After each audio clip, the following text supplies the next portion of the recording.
19 জুলাই শুক্রবার দেশ জুড়ে চলছিল কমপ্লিট শাটডাউন। এ সময় বন্দরবাজারের কালেক্টরেট মসজিদে জুম্মার নামাজ আদায় করে বিএনপির অঙ্গ সংগঠনের নেতাকর্মীরা একটি মিছিল বের করেন।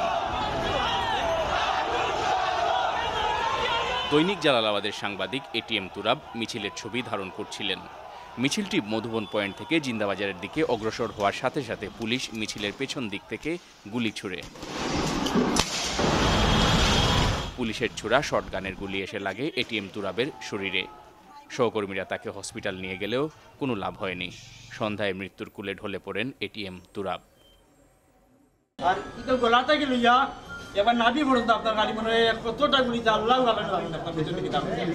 লেখা ছিল কিন্তু পুলিশ তো এলোপাতাড়ি গুলি করছে। তারা আইসিইউতে নিল, ব্লাড সাথে সাথে আমাদের বলছে যে তার 5-6 ব্যাগ ব্লাড লাগবে। আমরা প্রায় 3 ব্যাগ ব্লাড সংগ্রহ করছি। ব্লাড দেওয়া শুরু হয়েছে, এর ভেতরে তো আমার সহকর্মী নাই। সেখানে সে যখন ছিল, দেখুন প্রেস লেখা ছিল তার এটার মধ্যে, হেলমেটের মধ্যে প্রেস লেখা ছিল, তারপরেও কিন্তু তার উপর গুলি চালানো হয়েছে।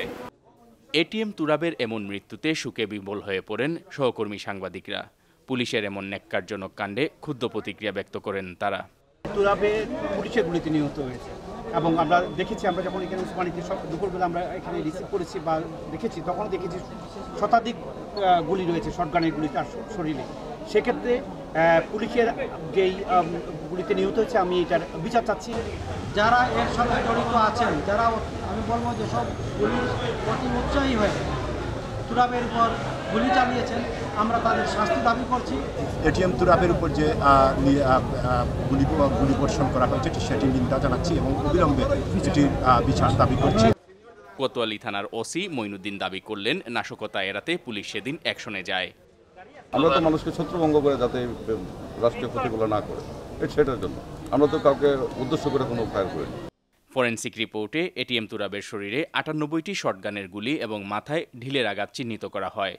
লিভার ও ফুসফুসে গুলি লাগার কারণে অভ্যন্তরীণ রক্তক্ষরণে তার মৃত্যু হয়েছে বলে জানান ওসমানী মেডিকেল কলেজের ফরেনসিক মেডিসিন বিভাগের হেড সহযোগী অধ্যাপক ডাক্তার শামসুল ইসলাম। আসলে তার মৃত্যুর কারণ হলো যে এই গুলিবিদ্ধ হওয়ার কারণে গুলিগুলো তার ভাইটাল অর্গানে লাগায়, তার প্রচুর পরিমাণে ইন্টারনাল ব্লিডিং, অতিরিক্ত রক্তক্ষরণের ফলে তার মৃত্যু ঘটে। মাত্র 2 মাস আগে ইংল্যান্ড প্রবাসী মেয়ের সাথে বিবাহ বন্ধনে আবদ্ধ হয়েছিলেন বিয়ানীবাজারের টকবগে যুবক এটিএম তুরাব। 2 সপ্তাহ আগে স্ত্রীকে ইংল্যান্ডের বিমানে তুলেও দিয়েছিলেন। বছরখানেক পরে হয়তো তিনিও চলে যেতেন ইংল্যান্ডে। কত রঙিন স্বপ্ন ছিল তার 2 চোখে, কিন্তু পুলিশের নৃশংসতায় এটিএম তুরাব আজ কবরের বাসিন্দা। সিলেটের বন্দরবাজারের এই জায়গাটিতে সেদিন পুলিশের গুলি এটিএম তুরাব নামের এক সম্ভাবনাময় যুবকের জীবন কেড়ে নেয়। যেসব পুলিশ সদস্য এই হত্যাকাণ্ডের সাথে জড়িত, সেই সব পুলিশ সদস্যদের আইনের আওতায় এনে দৃষ্টান্তমূলক শাস্তি প্রদান করা হবে, এটাই এখন সিলেটের সাংবাদিক কমিউনিটির দাবি। Moinuddin Manju, channel S news, Sylhet.